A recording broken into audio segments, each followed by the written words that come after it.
Sebilah keris bisa menjadi sebuah senjata pamungkas untuk melawan kejahatan dan melindungi pemiliknya, bahkan menolak bala sekiranya itu diinginkan.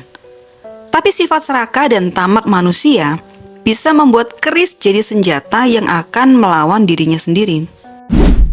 Hai sobat, selamat datang di Voice Story. Makasih udah mampir ke channel aku ya. Sebelum aku lanjut ke cerita kali ini, subscribe dulu sobat-sobat yang suka mencari informasi dari peristiwa-peristiwa di sekitar kita lewat cerita. Seorang prabu merasa miris dengan keadaan yang terjadi di wilayah pemerintahannya, yang saat itu sedang kacau balau akibat dari perang saudara. Sawah ladang kekeringan dan hasil panen yang ada tidak cukup untuk memenuhi kebutuhan rakyat. Ditambah keadaan ekonomi yang dimonopoli sama saudagar-saudagar besar malah semakin membuat keadaan rakyat menderita. Dari sisi internal pemerintahan juga muncul banyak masalah. Pejabat-pejabat sibuk saling sikut. Mereka juga tidak peduli dengan keadaan rakyat. Mereka malah memperbesar perut mereka sendiri dengan cara memperkaya diri sendiri. Akibatnya, kerajaan-kerajaan bawahan yang selama ini menurut pun jadi ikut membangkang, bahkan memberontak.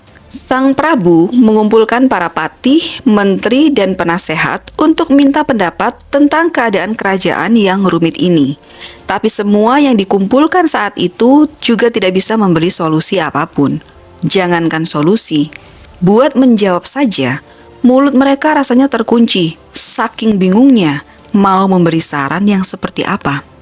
Di tengah suasana hening itu, seorang penasehat akhirnya memberanikan diri untuk memberi pendapatnya. Ia memberi masukan kepada Prabu untuk memanggil ahli senjata atau yang dikenal dengan sebutan empu saat itu untuk bisa membuat sebuah pusaka yang mampu meredam semua bencana. Karena ini adalah satu-satunya saran yang akhirnya dikeluarkan saat pertemuan itu, Prabu pun memanggil ahli senjata kepercayaannya, Empu Supa.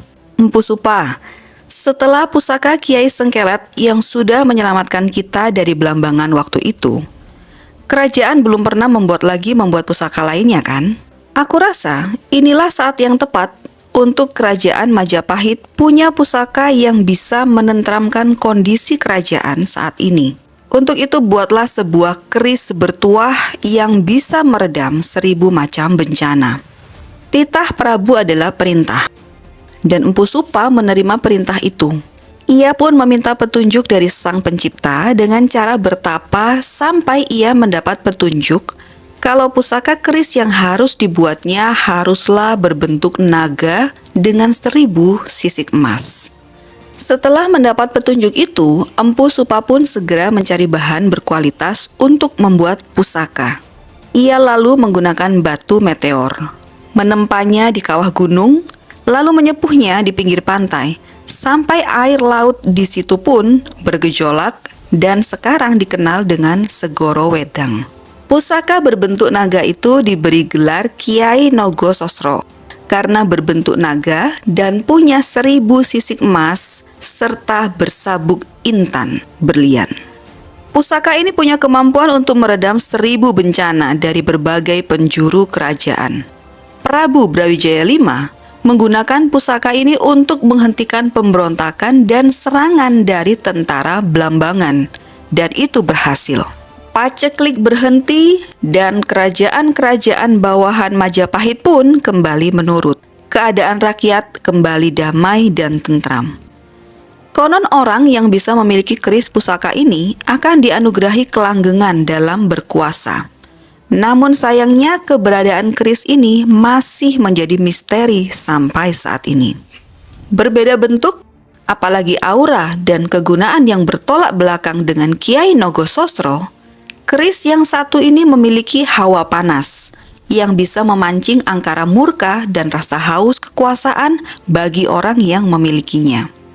Empu Supo Mandragi, seorang ahli keris yang terkenal dari Tuban, membuat sebuah pusaka yang punya kekuatan luar biasa. Keris ini awalnya adalah milik dari Jafar Sodik, atau yang dikenal sebagai Sunan Kudus, salah seorang pembawa syiar agama Islam di Jawa. Oleh beliau, keris ini lalu diberikan kepada murid kesayangannya, Arya Penangsang, yang saat itu bergelar Adipati di Jipang Panolan. Konon, menurut catatan Babat Tanah Jawa, Arya Penangsang adalah cucu dari Raja Demak Bintoro. Ayahnya bernama Pangeran Surawiyoto dan ibunya adalah Putri Ayu Retno Panggung yang merupakan pewaris kedudukan Adipati Jipang. Raden Patah, kakek Arya Penangsang, punya seorang putri dan 2 orang putra. Dan pada saat itu, bangsa Portugis masih gencar-gencarnya ingin menguasai wilayah Indonesia yang bahkan masih belum berbentuk republik. Dengan memikul tanggung jawab sebagai menantu seorang raja, Pati Unus, suami dari putri Raden Patah, melakukan penyerangan melawan Portugis di Malaka. Tapi sayangnya beliau malah gugur dalam pertempuran itu.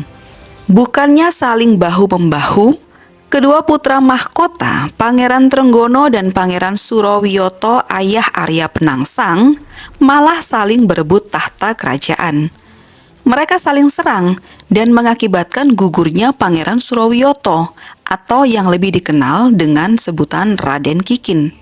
Kematian ayahnya tidak serta-merta menjadikan Arya Penangsang naik tahta menjadi Raja Demak. Ia harus menggantikan posisi ayahnya lebih dulu yang saat itu sedang menjabat sebagai Adipati Jipang. Sehingga pamannya lah yang naik tahta menjadi Raja Demak di tahun 1521. Baru setelah wafatnya sang paman, pada tahun 1549, Arya Penangsang menggunakan keris bernama Setan Kober untuk membalas kematian ayahnya dulu dan mengambil alih kekuasaan Demak. Dia pun berhasil menguasai Demak dan menjadi Sultan Demak kelima, serta memindahkan ibu kotanya ke Jipang. Namun sayangnya menjadi Raja Demak tidak membuat Arya Penangsang ini puas. Ia masih berusaha melebarkan kekuasaan dengan menyerang Danang Sutawijoyo atau Panembahan Senopati, pendiri kerajaan Mataram Islam di Yogyakarta. Tapi sayangnya, ini malah menjadi akhir hidup seorang Arya Penangsang. Keris yang awal mula dibuatnya hanya bertujuan sebagai senjata pelindung diri, akhirnya menjadi benda pusaka yang bisa diisi berbagai hal yang diinginkan pemiliknya. Keserakahan manusia menjadikan keris sebagai pusaka yang condong ke arah gaib dan mistis, karena digunakan untuk menguasai hal-hal yang diinginkan dengan cara instan dan salah. Dan ini pula yang menjadikan keris menjadi salah satu benda paling diburu oleh kolektor benda tua seperti dalam film bergenre horor yang saat ini sedang diputar di bioskop-bioskop kesayangan Anda berjudul Pusaka. Terlepas dari itu semua, keris adalah salah satu bukti nyata keahlian para empu atau ahli senjata di zaman dulu untuk membuat senjata tradisional yang memikat. Tidak hanya memikat dari bentuknya, tapi juga memikat dari kekuatannya. Sekian dulu teman aktivitas menemani kalian lewat cerita kali ini. Jangan lupa untuk like dan share, juga nyalakan notifikasi supaya tahu video baru yang kami upload. Makasih untuk dukungan kalian semua, sampai jumpa di voice story berikutnya. Bye!